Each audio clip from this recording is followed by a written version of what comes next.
Welcome to The Queen's Lair, a lifestyle podcast. Get inspired by our latest tips and information about small business, entrepreneurship, natural hair, travel, food, and even relationships. Stay tuned for another great episode. I am your host, Renee Patrice.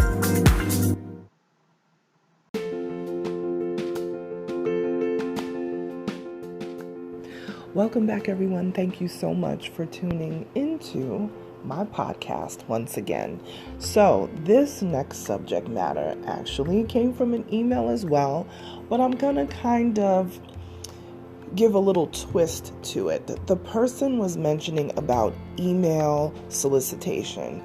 And by that, I mean like sending out newsletters and things of that nature. And they wanted to know if it's still something that people use. Is it still valid? So to answer those questions, yes, it is something that people still use. It is absolutely still valid. And I will tell you that I've had great success in my business and also for my clients as well with email newsletters and also text marketing, okay? Email newsletters are amazing just for the fact that you can track the different links. You can see who's clicking on what, according to the email addresses that you've put into the system. It is quite useful for information gathering. You can see the trends, the things that you are sending out. You can see the trends of who clicks where. The things that they're most interested in, some of the things that never get clicked on. If you do maybe 6 months over time, you can see, well, this particular thing that we put in the newsletter, nobody ever clicked on it. And we've sent that out 6 or 7 times. So you can kind of tell what people are interested in. It's not unlike television. Television has ratings. How do we know what shows are successful? Because of people tuning in.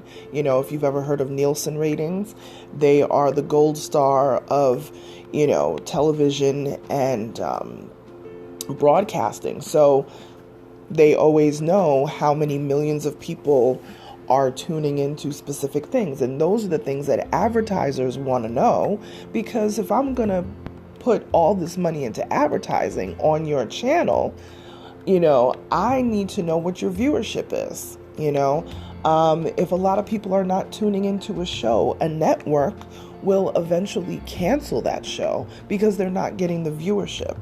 And not getting the viewership means that it's going to be much harder to get advertisers, because advertisers are, they're the engines that keep these shows on TV. So that's the reason why we have commercials, because the commercials are what's paying for the airtime. So anyway, that's a whole other story. But yes, to simply answer the question, absolutely.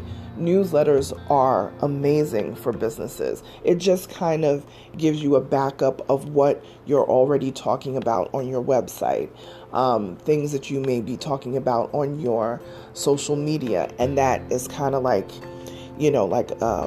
I guess the good word I could say is like a backup, kind of like a reinforcement, if you will, of what you are trying to convey to your target audience. So, but in that, I'm going to dig a little bit deeper into the email situation. I know I've mentioned briefly on my podcast in the past, but I'm going to dig just a little bit deeper.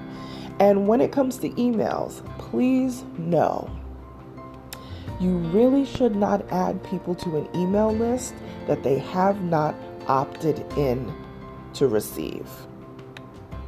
Do y'all know that? Okay. There are actually laws for this.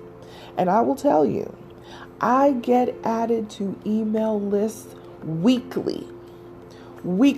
If I just let my whole Monday through Friday inbox, just let it go without deleting anything, because I'm one of these people that I go through my inbox tediously so that I can just delete things that I don't need, things that are coming to me. I don't know how I'm getting them, because I like my inbox to be very, very organized. And I also have tons of folders over on the left-hand side of my Outlook, so I can make sure that everything gets filed away a certain way. Because once your inbox is crazy, if I let my inbox go the whole day and don't delete anything, I could easily have a few hundred emails. Easily. And I mean, I would say like this, if I get like maybe 300 emails in a day, a good 250 of them are legit, because there's so many different projects happening. There's different people on these different projects, different team members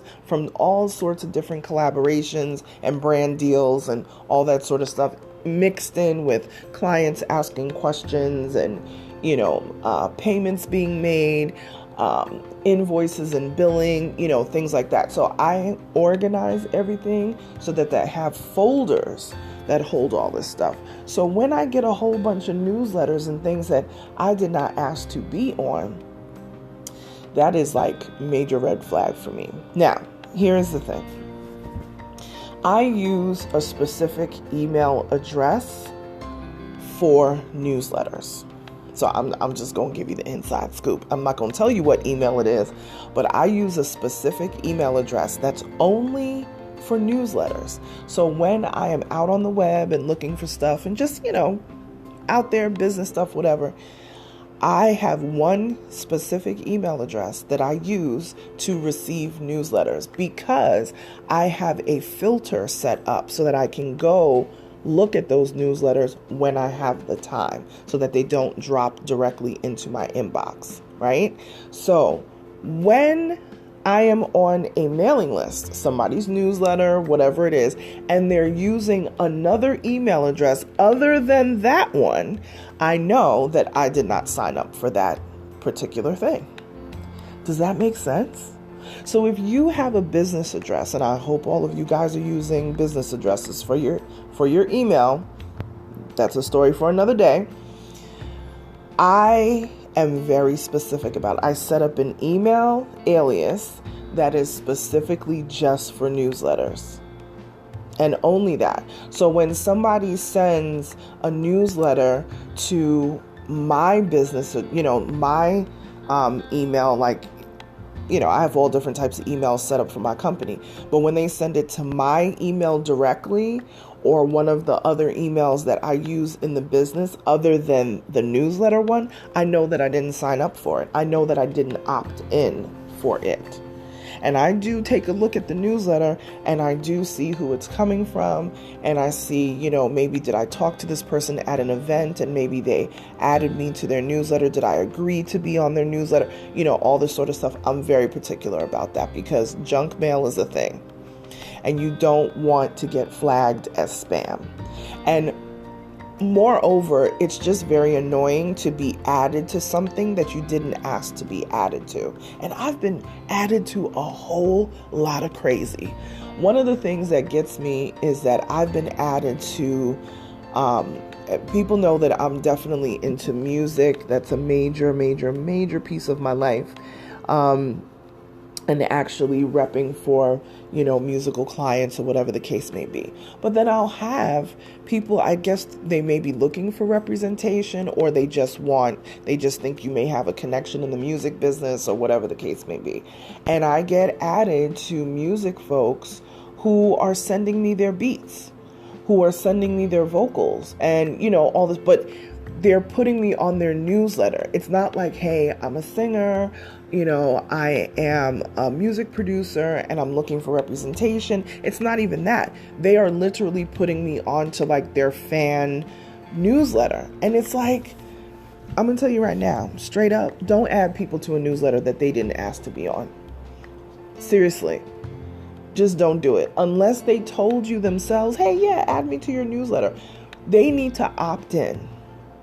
So like how at the bottom of the newsletter, any newsletter that you get, sometimes it'll say unsubscribe, or it'll say change my newsletter preferences, or whatever the case may be. Or you may go to a website and say, wow, I really love the stuff on this website. Let me add their newsletter. Or they may say, save 10% if you join our newsletter, and you join the newsletter and it sends you an email and it says confirm email. That's called opting in. right? You're opting in to say, yes, I want to receive this. The same thing for text messaging or text marketing. They say send a text message to whatever number. You send a text message and they will say, do you want to receive XY? And you write back with a Y or a yes or whatever. That is opting in. So if I didn't opt in to get that newsletter, I'm going to tell you right now, don't send it to me. Because one thing that I don't want to do is mark you as spam. Because spam, eventually, if you get a lot of those, it's going to ruin you in your email system that you're using, whether it's MailChimp or some other, email system. We use MailChimp over here, but you're going to get flagged. Okay, so it's actually a very serious thing. I know people think, oh, it's so simple, it's just an email. You will get flagged, especially if you get a bunch of those. And also too, just from the onset of it just ruins people's view of you, your reputation. You know what I mean? It just looks like you just do things haphazard. And I know this seems so simple, and I know that people don't think that this is anything, but I'm telling you, this is not something that you want to do. If you're talking to someone at a conference and you say, you know what, I have a newsletter, a once a month newsletter that goes out. Do you mind if I get your email address to add you to the newsletter? That's a whole different story.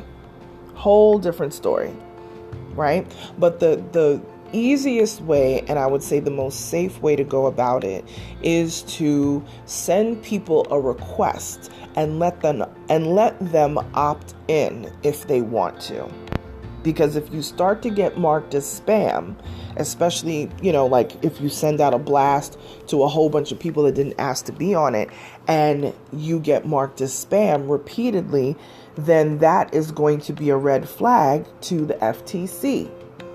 And you don't want to deal with any type of penalties that are going to come from the compliance section of the FTC. So it's the CAN Spam, C-A-N, Spam Compliance Act, right? It's governed by the FTC, and it gives you all of the breakdown of all the legalities of, sending commercial emails, right? So this is not necessarily personal emails, although I've seen people send newsletters via personal email as well, trying to get around that. But again, that will get you blocked. It'll get you blocked over here real easy. Or before I even block anybody, especially if it's a personal email, I will, send a message to the person like, hey, send all that information to this address, and then we can just go from there. All right. So one thing that you cannot do with emails is you can't be harvesting the emails. That's a very hard thing to prove, but basically collecting all of these emails so that you can just start hitting people over the head with your newsletter. It is against the law. This is not even a personal thing. This is against the law. So unless you want to rock with the FTC to the tune of $15,000 to $20,000 worth of fines, you don't want to do it. You just don't want to do it. So when you are doing your newsletters, okay, and I love a good newsletter. I love creating newsletters and, the artwork that goes into it and the graphic design and all that. Like, I love all that stuff, okay? I love a good newsletter. I love information. Y'all know that.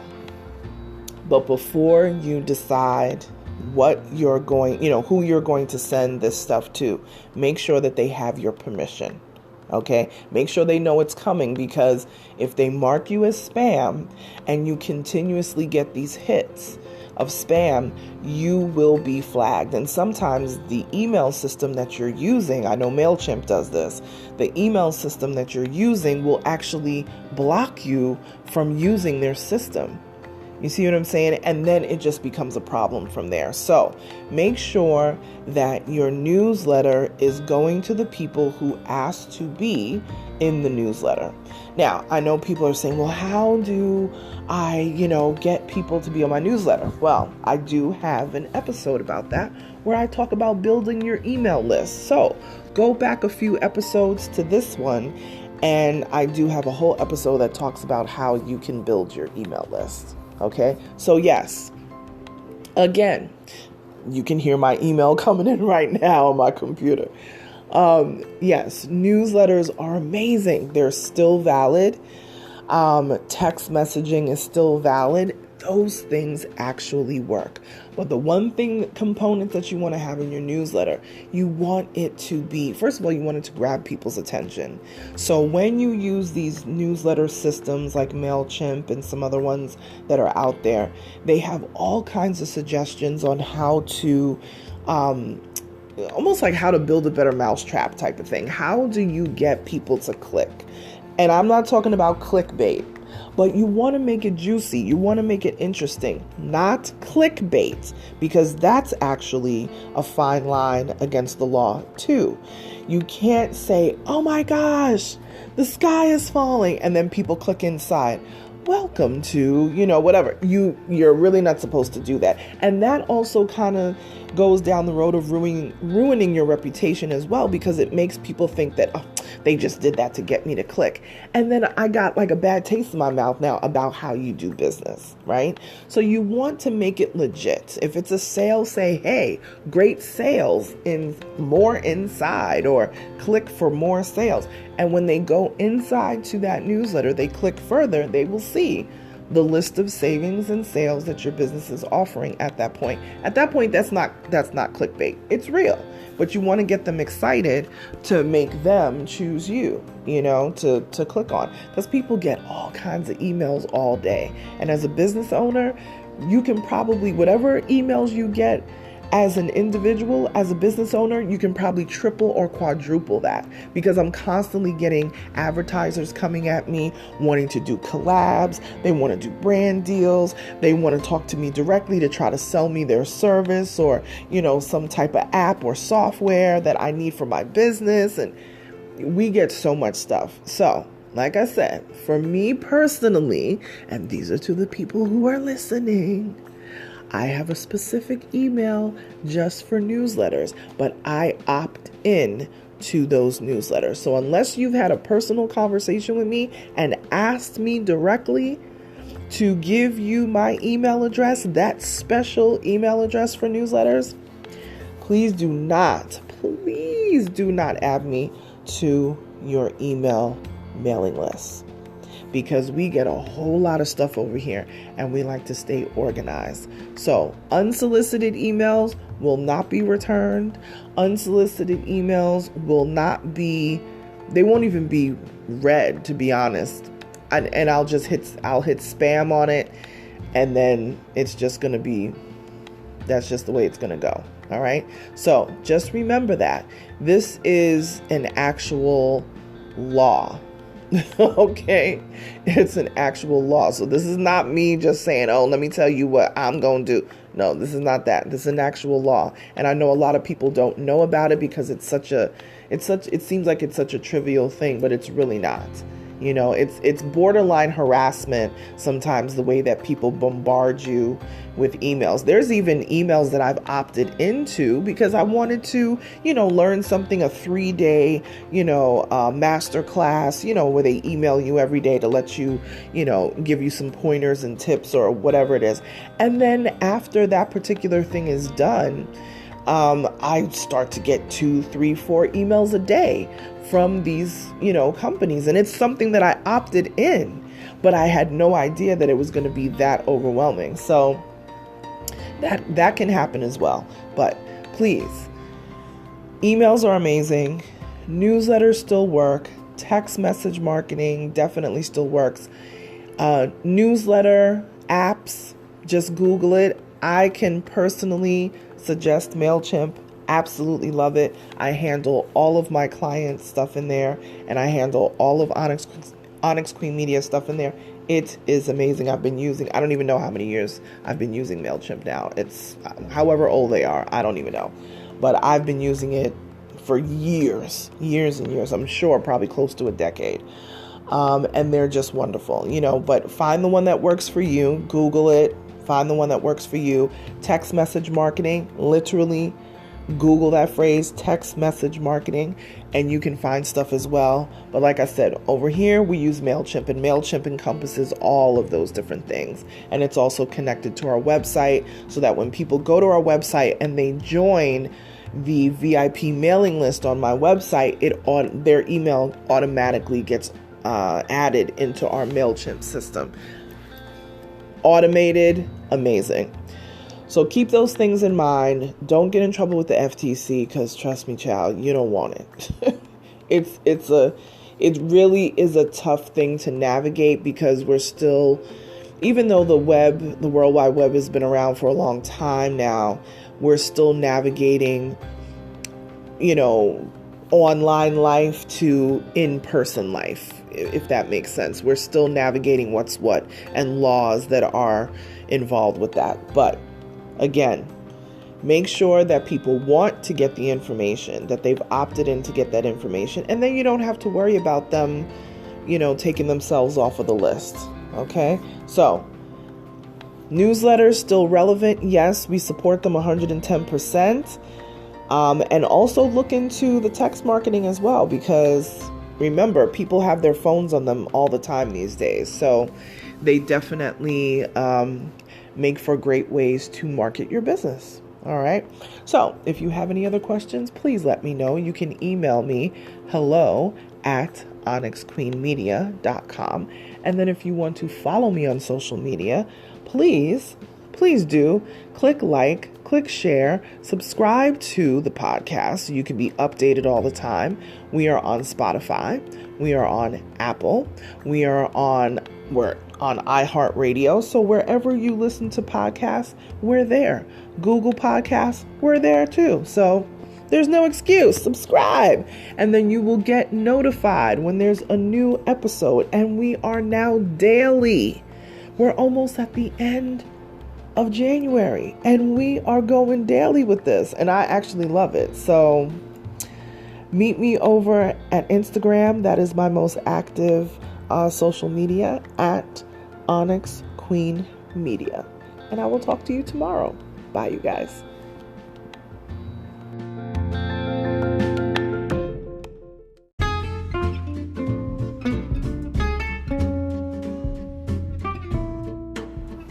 Online savings simplified.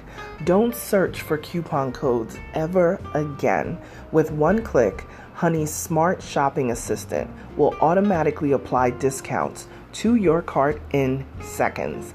Save on all your favorite things. Easily pay less for products you're already buying online. It's as easy as 1, 2, 3. Join Honey for free. It takes 2 clicks to add Honey to your Chrome, Safari, Firefox, or Opera browser. Find savings in seconds. While you shop, Honey will find working promo codes across the entire internet, and you save instantly. With one click, Honey will apply the best deals to your cart. It's that easy. So what are you waiting for? Get Honey. Download it today. Visit our link, www.tinyurl.com/ONYXHONEY. That's www.tinyurl.com/Onyx Honey. Start saving right now.